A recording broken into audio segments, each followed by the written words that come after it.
ఓం గం గణపతయే నమః. ఓం శ్రీమాత్రే నమః. వీక్షించేటటువంటి ప్రేక్షకులందరికీ కూడా ఆదిత్యాది నవగ్రహ దేవతల యొక్క అనుగ్రహము, పార్వతీ పరమేశ్వరుల యొక్క అనుగ్రహము కలుగ్గాక. ఓం వక్రతుండ మహాకాయం కోటి సూర్య సమప్రభం నిర్విఘ్నం కురు మే దేవ సర్వకార్యేషు సర్వదా. ఓం సర్వమంగళ మాంగళ్యే శివే సర్వార్థ సాధికే శరణ్యే త్రయంబికే దేవి నారాయణి నమోస్తుతే. శ్రీ లక్ష్మీ గణపతయే నమః. ఇప్పుడు మనకి సెప్టెంబర్ 1 నుండి సెప్టెంబర్ 30 వరకు ఈ మాస ఫలితాలు. ముఖ్యంగా ఈ సెప్టెంబర్ మాసంలో మనకి అంతకుముందే గణపతి నవరాత్రులు ప్రారంభమైనాయి. ఈ సెప్టెంబర్ 6వ తేదీన మరి స్వామివారి యొక్క నిమజ్జన కార్యక్రమాలు పూర్తవుతున్నాయి. 7వ తేదీన మనకి రాహుగ్రస్త సంపూర్ణ చంద్రగ్రహణము రాత్రిపూట ఒక 3:30 గంటలు సంభవిస్తోంది. అట్లాగే సెప్టెంబర్ మాసంలో మరి సంకష్టార చతుర్థి 22వ తేదీ సెప్టెంబర్ 22వ తేదీన అమ్మలగన్న యమ్మ ముగురమ్మల మూలపుటమ్మ మరి ఆ మహాకాళి, మహాలక్ష్మి, మహాసరస్వతి అయినటువంటి త్రిమూర్తి స్వరూపిణి అయినటువంటి ఆ అఖిలాండ కోటి బ్రహ్మాండ నాయకి అయినటువంటి శక్తి స్వరూపిణి, శక్తి దేవత అయినటువంటి దుర్గాదేవి అమ్మవారి యొక్క శరన్నవరాత్రి, శ్రీదేవి శరన్నవరాత్రి మహోత్సవములు ప్రారంభమవుతున్నాయి. కాబట్టి ఈ భాద్రపద మాసం ప్రారంభమై మధ్యలో అమ్మవారి యొక్క నవరాత్రులు ప్రారంభమై శరదృతువు ప్రారంభమవుతుంది. ఇప్పుడేమో వర్ష ఋతువు. కాబట్టి ఈ ఋతువులు మారే సమయము అమావాస్య 21 సెప్టెంబర్ 21వ తేదీ ఆదివారం అవటం. కాబట్టి ఈ యొక్క ఋతువు మారేటటువంటి సమయంలో మనకి వర్ష ఋతువుకి అధిపతి చంద్రుడైతే శరత్ ఋతువుకి అధిపతి చలి అంటే శని మహానుభావుడు.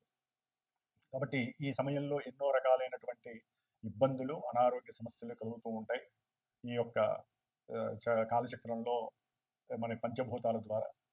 కాబట్టి మరి అంతరిక్షంలో గ్రహాలు ముఖ్యంగా రాశి చక్రంలో ఈ సెప్టెంబర్ 13వ తేదీన కుజుడు ఇప్పటి వరకు మేషరాశి నుంచి కన్యారాశిలో ఉన్నవాడు మనకి తులారాశిలోకి సొంత నక్షత్రంలో అడుగు పెడతాడు. అట్లాగే సెప్టెంబర్ 14వ తేదీన కర్కాటక రాశిలో ఉన్నటువంటి శుక్రుడు గ్రహము సింహరాశిలోకి అడుగు పెడతాడు. సెప్టెంబర్ 15వ తేదీన మరి బుధుడు వ్యాపారకారకుడు, బుద్ధికారకుడు, ఆయన సింహంలోంచి కన్యలోకి అడుగు పెడతాడు. సెప్టెంబర్ 16వ తేదీన సూర్య భగవానుడు, మరి ఆయన గురించి మనం చెప్పుకోవాలి. సూర్యుడి నుంచి అన్ని గ్రహాలు తిరుగుతాయి. సూర్యుడే ఆరోగ్య ప్రదాత, సూర్యుడే జీవకారకుడు.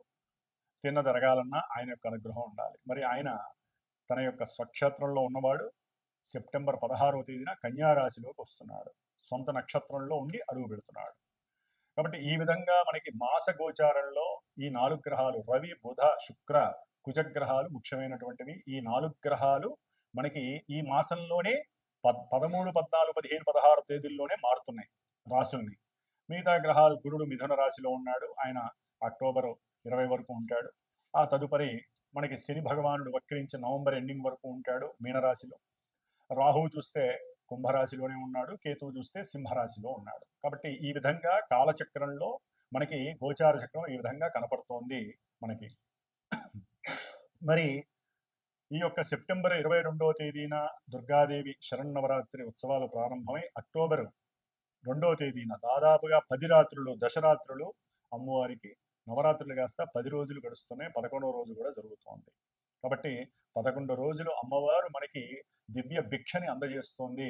అమ్మవారిని స్తుతించటానికి, అమ్మవారి అలంకరణలో చూడటానికి, అమ్మవారి యొక్క నామస్మరణలో మన నోటితో ఉచ్చరించటానికి యజ్ఞ యాగాదులు, పూజలు, పునస్కారాలు, ప్రసాద నివేదనలు, ఇట్లా అమ్మవారికి సమర్పించేటటువంటి అన్నీ కూడా మళ్ళీ మనకి అమ్మవారు మనకి ఇచ్చేటటువంటి యోగ్యకరమైనటువంటి కాలాలు ఈ సెప్టెంబర్ మాసంలో మనకి 11 రోజులు అక్టోబర్ 2 వరకు నడుస్తుంది. కాబట్టి ఆ అమ్మవారి యొక్క దివ్య మంగళ స్వరూపము, ఆవిడ యొక్క దివ్య అనుగ్రహము ప్రపంచానికి, అట్లాగే భూలోకం మొత్తానికి, అంతరిక్షంలో ఉన్న గ్రహాలన్నిటికీ ఆవిడ యొక్క శక్తి ప్రసాదింపబడి మనందరి చేత పూజలు అందుకున్నటువంటి అమ్మవారు మళ్ళీ మనకి జ్ఞానభిక్షని, మోక్షభిక్షని, ఇక్కడ భూమి మీద మనం బతకడానికి కావలసినటువంటి అన్ని రకాలైనటువంటి భిక్షలని అందచేయాలని కోరుకుంటూ అందరినీ ఆశీర్వదిస్తూ ఈ సెప్టెంబర్ మాసంలో ఏ ఏ రాశుల వారికి ఏ ఏ విధమైనటువంటి ఫలితాలు గోచరిస్తున్నాయి, మేషరాశి నుంచి మీనరాశి వరకు ఏ ఏ ఫలితాలు వీరికి లభిస్తున్నాయి అనేటటువంటి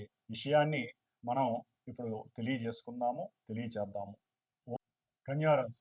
కన్యారాశి వారికి సెప్టెంబర్ 1 నుంచి సెప్టెంబర్ 30 వరకు కూడా దాదాపుగా ఈ రాశి వారికి మరి రవి, కుజ, బుధ, శుక్రుడు యొక్క మార్పు సెప్టెంబర్ 13, 14, 15, 16 తారీఖుల్లో ఈ గ్రహాలు 4 కూడా రాశులు మారుతున్నాయి.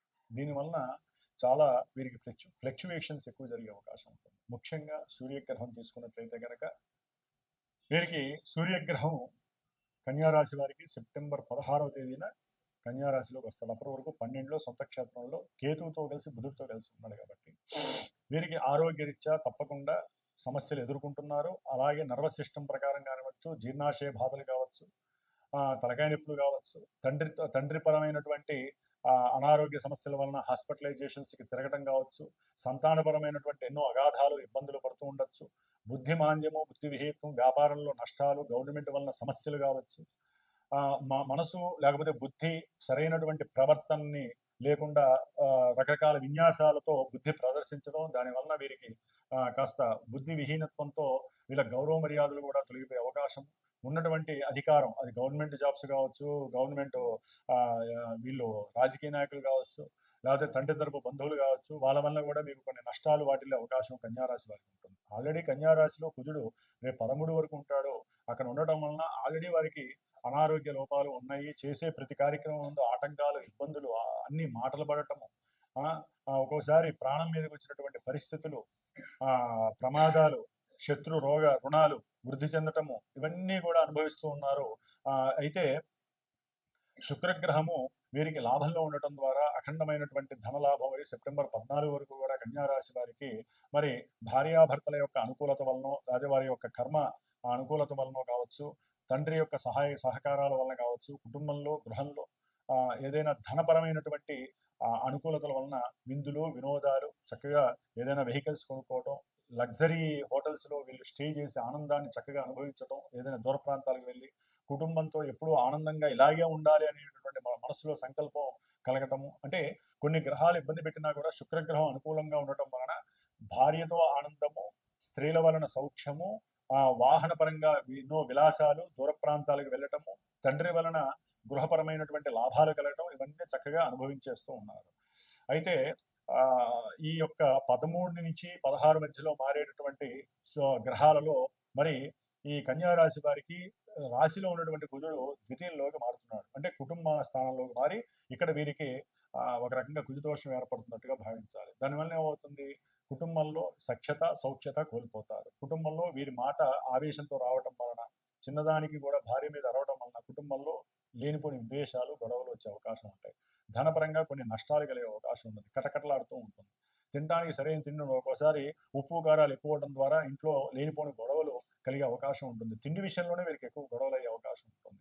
ముఖ్యంగా అన్నదమ్ముల మధ్య కుటుంబంలో కోర్టు కేసుల పరంగా, ధనపరంగా కొంత ఇబ్బందులు అయితే కంపల్సరీ ఉంటాయి. ఒకళ్ళ మీద ఒకళ్ళు చేయి చేసుకునే పరిస్థితి వస్తుంది. ఒక్కోసారి ఆయుధాలను కూడా ఉపయోగించే పరిస్థితి వస్తుంది. దీని ద్వారా కోర్టులని, కేసులని, లాయర్లని డబ్బులు వృధాగా ఖర్చే అవకాశం ఉంటుంది. జాగ్రత్తగా ఉండండి. అట్లాగే 12లో ఉన్నటువంటి రవి బుధులు ఇప్పుడు వీరికి సెప్టెంబర్ 15 తర్వాత మరి రవి బుధులు కన్యారాశిలోకి రావడం ద్వారా వీరికి కొంత ఆల్రెడీ ఇందాక చెప్పాము, ఆరోగ్యపరంగా కొన్ని లోపాలు, వృత్తిలో కాస్త మార్పులు, చేర్పులు ఇవన్నీ జరిగే అవకాశాలు ఉంటాయి. అట్లాగే శుక్రుడు కూడా 12లోకి వస్తాడు. అంటే సింహరాశిలోకి వస్తాడు 14 తర్వాత. వచ్చినప్పుడు కుటుంబంలో తెలియకుండానే ఆర్థికంగా ధన నష్టం కలుగుతుంది. భార్యాభర్తల మధ్య కొంత ఇబ్బందులు, తండ్రిపరమైనటువంటి సమస్యలు, అనారోగ్య సమస్యలు కావచ్చు తండ్రికి, లేకపోతే తండ్రి పరంగా భాగ్యహీనత్వం కలగచ్చు, ధనం కోల్పోవచ్చు. ఆయన యొక్క అలవాట్లకి, ఆయనకి ఉన్నటువంటి కొన్ని ఇబ్బందులకి వీరు ధనం కోల్పోయే అవకాశం కన్యారాశి వారికి ఉంటుంది. ఎక్కడికైనా దూరం వెళ్ళిపోవాలి, అందరినీ వదిలేసి దూరంగా వెళ్ళాలి, ప్రశాంతంగా బ్రతకాలి, లేకపోతే నా సుఖాన్ని నేను అనుభవించాలి, నా సొమ్ముని నేనే ఖర్చు పెట్టుకొని అనుభవించాలని ఒక్కోసారి ట్రైనో బస్సు ఎక్కి దూర ప్రాంతాలకు వెళ్ళడానికి, కొత్త ప్రదేశాలకు వెళ్ళి అక్కడ ఏదో ఉంది అనుభవించాలనుకుంటారు. కానీ వీరికి ఉన్నటువంటి వృత్తి ధర్మం వీరిని ఆ పని చేయకుండా కొంత జ్ఞానంతో వీరు మళ్ళీ ఆపుకోవాల్సిన పరిస్థితి వస్తుంది. కన్యారాశి వారికి ఇన్ని రకాల వేరియేషన్స్ జరిగే అవకాశం ఉంటుంది. కాబట్టి వీరు ముఖ్యంగా రవి బుధులు ఆ కన్యారాశిలో ఉండటం విశేషత్వమే, బుధాదిత్య యోగమే. కొన్ని అనుకున్నటువంటి పనులు, వైద్య విద్యార్థులకి కొంత అనుకూలమైనటువంటి పరిస్థితులు, చేసే వ్యాపారుల యొక్క విక్రయాలు, అంటే ఏదైతే కొనుగోలు ఉంటాయో అమ్మకాలు ఉంటాయో అవన్నీ బాగానే ఉంటాయి. అయితే గవర్నమెంట్ నుంచి మాత్రం సహాయ సహకారాలు లభించవు. వాళ్ళ వల్ల తీవ్రమైనటువంటి ఒత్తిడి కలుగుతుంది. దానివల్ల లేనిపోని శిరోబాధలు, తలకాయ నొప్పులు ఇవన్నీ కూడా కలుగుతాయి. సప్తమంలో శని ఉన్నాడు కదా, ఆయన యొక్క దృష్టి రవి బుధుల మీద పడుతుంది. ఇట్లా ఆరోగ్యపరంగా, గవర్నమెంట్ పరంగా, ఉద్యోగాల పరంగా, వైద్యుల పరంగా అవసరం లేనటువంటి సిస్టమ్ అంతా మీకు నెగిటివ్గా ఉంటుంది. కాబట్టి కన్యా రాశి వారికి 15 తర్వాత రవి, బుధ, కుజ, శుక్ర, కేతు, అట్లాగే 10లో ఉన్నటువంటి గురువు, శని అన్ని గ్రహాలు ఇబ్బందులుగా ఉన్నాయి. కాబట్టి నవగ్రహ పాశుపత హోమం చేయించండి, లేదా నవగ్రహాలన్నిటికీ దీపారాధన పెట్టడం, నవధాన్యాన్ని భూమిలో వేసి ఆ విత్తనాలు చెట్లు వస్తాయి వారం 10 రోజులకి, గోమాదికి తినిపించండి. అన్ని రకాల ఇబ్బందులు కాస్త కోల్పోయి శుభాలు జరగడానికి మీ వంతు ప్రయత్నాన్ని మీరు చేయాలి. నవగ్రహ స్తోత్ర ప్రార్థన నిత్యము చేయండి, ఆనందంగా అనుభవించండి. ఓం శ్రీమాత్రే నమః. వీక్షించేటటువంటి ప్రేక్షకులందరికీ కూడా ఒక చిన్న గమనిక. గోచార ఫలితాలని 100% మీరు బేరీజ్ వేసుకోకండి. మన జన్మజాతకాలు మనం పుట్టిన సమయానుకూలత్వంతో గ్రహస్థితులను బట్టి మన జీవితము దశలు అంతర్దశల పరంగా నడుస్తూ ఉంటుంది. అక్కడ ఉన్నటువంటి గ్రహస్థితుల్ని, గోచారంలో జరిగేటటువంటి గ్రహస్థితుల్ని, నక్షత్రాల్ని బేరీజ్ వేసుకుంటూ మనకి ఎందుకు ఇలా జరుగుతోంది, మనం ఏ పరిహారాలు ఆచరించాలి. అందుకనే నేను ఒక క్యాప్షన్ ఉంటుంది నాకు, జ్యోతిష్యాన్ని నమ్మండి, పరిహారాలు ఆచరించండి. ఎందుకంటే జ్యోతిష్యాన్ని వినటము, జన్మజాతకం చెప్పించుకోవటము, గోచారంలో అన్ని ఛానల్స్లో అందరు గురువులు చెప్పింది విని భయాందోళనలకు లోనవటము, లేదా మాకు కొన్ని జరిగినాయండి, మాకు కొన్ని జరగలేదని ఫోన్లు చేసి కాస్త ఇబ్బంది పెట్టడము, ఇవన్నీ కాదండి. నిజంగా మీరు గ్రహస్థితిని నమ్మితే మీకు జరిగేటటువంటి సమస్యల నుంచి బయటపడడానికి మాలాంటి గురువులకి ఫోన్ చేయండి, నమ్మకం ఉన్న వాళ్ళకి ఫోన్ చేయండి. మీ జన్మజాతకాన్ని దక్షిణ తాంబూలాదులు ఇచ్చి మీ జన్మజాతకాన్ని చక్కగా చెప్పించుకోండి. ఎందుకంటే గురువుకి దక్షిణ ఇవ్వకపోతే, జాతకం చెప్పించుకున్నా, పూజ చేయించుకొని ఇవ్వకపోయినా వాళ్ళకి గురుశాపం అని కూడా ఉంది, గురుశాపం తగులుతుంది. ఎందుకంటే ఒకరికి ఒకరు సహాయ సహకారాలు అందించుకోవడం, మాలో ఉన్న జ్ఞానాన్ని మీకు ధారపోస్తాము, మీకు ధైర్యాన్ని ఇస్తాము, పూజలు చేస్తాము. మరి మీరు కర్మల్ని పోగొట్టుకోవడానికి మీరు సంపాదించిన సొమ్ములోంచి ఒక పైసా మాకు ఖర్చు పెట్టాలి, గురువుకి దక్షిణ ఇవ్వాలి, చేసిన పూజలకి సామాగ్రికి చేసుకోవాలి, మరి ఇన్ని రకాలుగా చేయాలి. కాబట్టి జన్మజాతకాన్ని నమ్మండి. గోచార చక్రాల్లో ఉన్నటువంటి గ్రహస్థితుల్ని అనుకూలంగా ఏ గ్రహాలకి స్తోత్రపారాయణ చేయాలి, ఏ దేవతలను ఆరాధించుకోవాలో అలా చేసుకుంటూ వెళ్ళండి.